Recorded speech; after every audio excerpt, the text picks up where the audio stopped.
नमस्कार. आपण combine group बी मुख्य परीक्षा 2024चा पेपर ॲनालिसिस बघत होतो पॉलिटिकल सायन्सचं. तर आपला व्हिडिओ संपतच आला होता आणि एक शेवटचा प्रश्न राहिला होता आणि माझा व्हिडिओ आपोआप बंद झाला.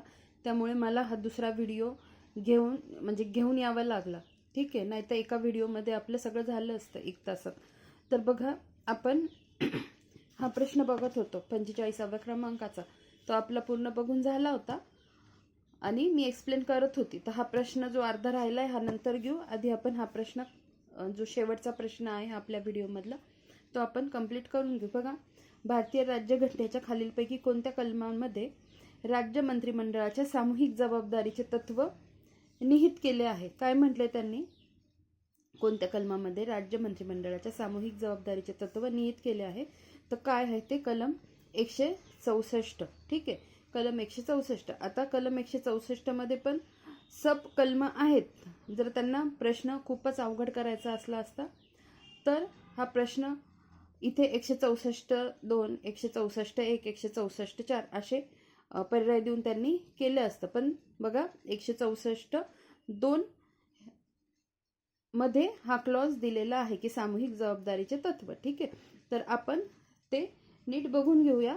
त्याच्यानंतर आपल्याला सोबत बाकीचे पण कलम बघायचे आहे. फॉर एक्झाम्पल कलम 162. कलम 162 काय आहे? तर राज्याच्या कार्यकारी अधिकाराचा विस्तार. हे बघा, मी इथे माहिती लिहिलेली आहे, पण आपण कलम 164 आधी बघून घेऊ.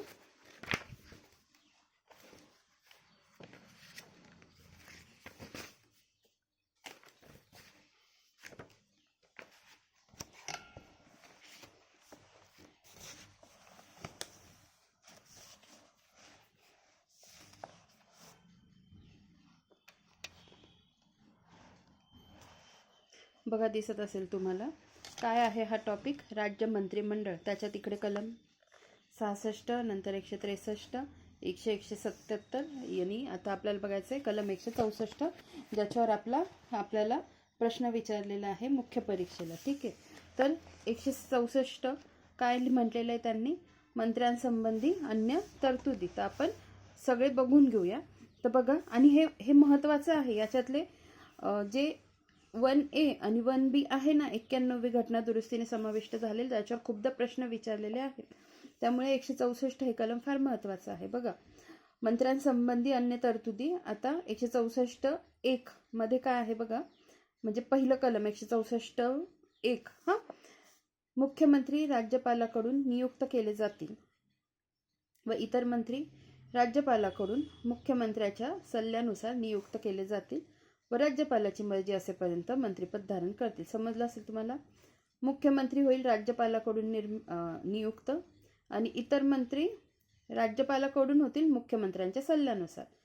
राज्यपालाची मर्जी असेपर्यंत मंत्रिपद धारण करतील. नंतर बघा, हा महत्त्वाचा आहे. छत्तीसगड, मध्य प्रदेश, झारखंड, ओडिशा. छत्तीसगड, मध्य प्रदेश, झारखंड आणि ओडिशा या राज्यांमध्ये एक आदिवासी कल्याण मंत्री असेल. ही तरतूद पण कशात ते लक्षात ठेवा. त्याच्यानंतर आपण 164(1) बघितलं. आता 1 मधलं 1A काय आहे? राज्य मंत्रिमंडळातील मंत्र्यांची संख्या मुख्यमंत्र्यांसह, काय म्हणताय? मुख्यमंत्र्यांसह एकूण विधानसभा सदस्यांच्या 15% पेक्षा अधिक व 12 पेक्षा कमी असणार नाही 91वी घटना दुरुस्तीने. हा प्रश्न पण खूप वेळा विचारलेला आहे, लक्षात राहू द्या. नंतर 1B, राज्य मंत्रिमंडळाचा कोणताही सदस्य जर पक्षांतर बंदी कायद्याअंतर्गत सदस्य म्हणून अपात्र ठरवण्यात आला तो मंत्री होण्यास सुद्धा अपात्र असेल. हा पण पॉईंट महत्त्वाचा आहे 91वी घटना दुरुस्तीनुसार. पुढचे बघा, दुसरं काय आहे? 164(2) काय आहे? मंत्रिमंडळ विधानसभेत सामूहिकपणे जबाबदार असेल, संघ म्हणून काम करतात आणि संयुक्तपणे तरतात आणि बुडतात. ठीक आहे. त्याच्यानंतर तिसरं काय आहे? मंत्रीपद ग्रहणापूर्वी राज्यपाल त्यास 3ऱ्या अनुसूचित दिलेल्या नमुन्यानुसार पद व गोपनीयतेची शपथ देतील. मंत्रीपद ग्रहण करण्यापूर्वी राज्यपाल त्यास 3ऱ्या अनुसूचित दिलेल्या नमुन्यानुसार पद व गोपनीयतेची शपथ देतील. आता बघा, 164 मध्ये एक तर कळालं तुम्हाला की नियुक्त कोणाकडून होतील. नंतर 1A मध्ये काय? तर संख्या किती असेल ते दिलेलं आहे. त्याच्यानंतर पक्षांतर बंदी कायद्याविषयी की अपात्रता कशी ठरवली जाईल 1B मध्ये. नंतर 2 काय आहे, आपलं जे उत्तर होतं जबाबदार, सामूहिकपणे जबाबदारीचं तत्व. आणि 3 काय आहे, शपथ. आता लक्षात कसं ठेवणार, 3 अक्षर आहे ना, शपथमध्ये पण 3 आहे, मग त्याच्यावरून 164 3चं काय आहे, शपथ. नंतर 4चं काय आहे, जो मंत्री सलग 6 महिने राज्य विधिमंडळाचा सदस्य नसेल त्याचे मंत्रिपद असा कालावधी संपतात संपुष्टात येईल. आणि शेवटचं 5वं, मंत्र्यांचे वेतन व भत्ते राज्य विधिमंडळाने कायद्यानुसार वेळोवेळी निर्धारित केल्याप्रमाणे असतील. आता 164चं हे 5 कसं लक्षात ठेवायचं, वेतन भत्ते. ह्याच्यात वेतन व भत्ते नका म्हणू, वेतन भत्ते जर म्हटलं तर 5 अक्षर येतात ना, मग 164चं 5 काय आहे, तर वेतन भत्ते आहे, हे असं लक्षात ठेवा. ठीक आहे, समजलं असेल तुम्हाला. आपण जे ऑप्शन होता 164 तोच इन डिटेलमध्ये बघितलेला आहे. आता आपल्याला बघायचं आहे कलम 163. बघा, कलम 163, राज्यपालास सहाय्य व सल्ला देण्याकरता मंत्रिमंडळ. त्याच्यात 3 उपकलमं आहेत, ती आपण बघून घेऊ. राज्यपालास आपली कार्य पार पाडताना सहाय्य व सल्ला देण्याकरता मुख्यमंत्र्यांच्या नेतृत्वाखाली एक मंत्रिमंडळ असेल. कोणतीही बाब राज्यपालाच्या स्वेच्छाधीन अधिकारात आहे. याबाबत राज्यपालाने स्वविवेकानुसार दिलेला निर्णय अंतिम असेल व राज्यपालाने दिलेल्या कोणत्याही कृतीची विधिग्राह्यता त्याने स्वेच्छेने कृती करावयास हवी होती की नाही या कारणास्तव प्रश्नास्पद करता येणार नाही. आणि 3रं काय आहे, मंत्र्यांनी राज्यपालास दिलेल्या सल्ल्याची चौकशी कोणत्याही न्यायालयात करता येणार नाही. ठीक आहे, तर आपलं 163 झालं, 164 झालं, 162 पण झालं. आणि 167 आहे ते काय आहे, राज्यपालांना माहिती देण्यासंदर्भात मुख्यमंत्र्यांचे कर्तव्य. राज्यपालांना माहिती देण्यासंदर्भात मुख्यमंत्र्यांचे कर्तव्य. तर हे पण आपण बघून घेऊया.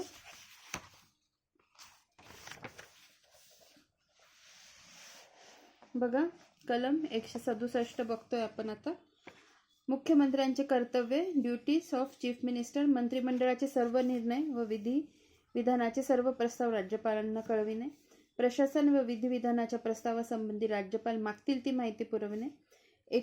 मंत्र्याने एकट्याने घेतलेला निर्णय राज्यपालांनी आवश्यक केल्यास मंत्रिमंडळासमोर विचारार्थ सादर करणे. ठीक आहे, तर आपण जो शेवटचा प्रश्न होता त्याचं सर्व एक्सप्लेनेशन बघितलेलं आहे. आता आपण हा प्रश्न बघत आहोत. तर हा प्रश्न ऑलरेडी आपला झालेला आहे, मी ते रिपीट करत नाही आहे. 361 नुसार जे काही काय म्हणतात,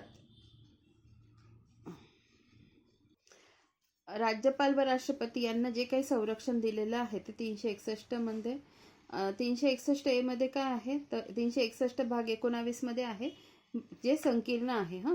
याच्यात काय, प्रेसिडेंट, गव्हर्नर आणि राज्य प्रमुखांचे संरक्षण या तरतुदी यात दिलेल्या आहेत. तर जिथे थांबलो होतो आपण तिथूनच कंटिन्यू करू. तुम्ही संदर्भ आधीच्या व्हिडिओमध्ये बघून घ्या. तर आपण इथपर्यंत आलो होतो, 361A वाचत होतो आपण. 361 अंतर्गत संसदेच्या किंवा राज्य विधिमंडळाच्या, काय म्हटलंय, संसदेच्या किंवा राज्य विधिमंडळाच्या कोणत्याही सभागृहातील कामकाजाचे यथायोग्य वृत्त वर्तमानपत्रात तसेच रेडिओ किंवा टीव्हीवर प्रकाशित केल्याबद्दल कोणत्याही व्यक्तीवर दिवाणी किंवा फौजदारी कार्यवाही करता येणार नाही. कलम 105 अंतर्गत कोणताही संसद सदस्य त्याने संसदेत किंवा तिच्या कोणत्याही समितीत केलेल्या कोणत्याही वक्तव्यासाठी किंवा मतदानासाठी कोणत्याही न्यायालयात कोणत्याही कार्यवाहीसाठी प्राप्त नाही. कलम 194 अंतर्गत कोणताही राज्य विधिमंडळ सदस्य त्याने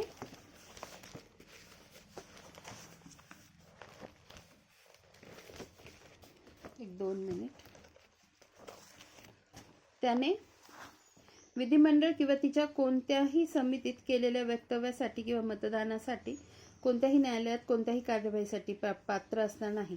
कलम 31C हे कलम 14ला अपवाद आहे. कलम 31C नुसार कलम 39B आणि 39C मधील मार्गदर्शक तत्वांच्या अंमलबजावणीसाठी केलेल्या संसदीय कायद्यांना ते कलम 14 व कलम 19 उल्लंघन करतात म्हणून आव्हान दिले जाऊ शकणार नाही. सर्वोच्च न्यायालयाच्या मते जेथे कलम 31C ग्राह्य आहे तेथे कलम 14 संपुष्टात येते. ठीक आहे, जेथे कलम 31C ग्राह्य आहे तेथे कलम 14 संपुष्टात येते. Where article 13C comes in article 14 goes out. ठीक आहे, हे वाक्य नीट लक्षात ठेवा. परकीय सार्वभौम राष्ट्रप्रमुख, राजदूत यांच्याबरोबर संयुक्त राष्ट्र व तिच्या संस्था इत्यादींना सुद्धा दिवाणी व फौजदारी कार्यवाहीपासून संरक्षण प्राप्त आहे. समजलं तुम्हाला? तर मग तुम्हाला त्या प्रश्नाच्या अनुषंगाने मला तुम्हाला हेच समजावून सांगायचं होतं. ठीक आहे, तर अशा पद्धतीने आपण हा पूर्ण पॉलिटिकल सायन्सचा पेपर म्हणजे ग्रुप बी मेन्सचे पॉलिटिकल सायन्सचे प्रश्न आपण विस्तृत स्वरूपात बघितलेले आहेत. धन्यवाद.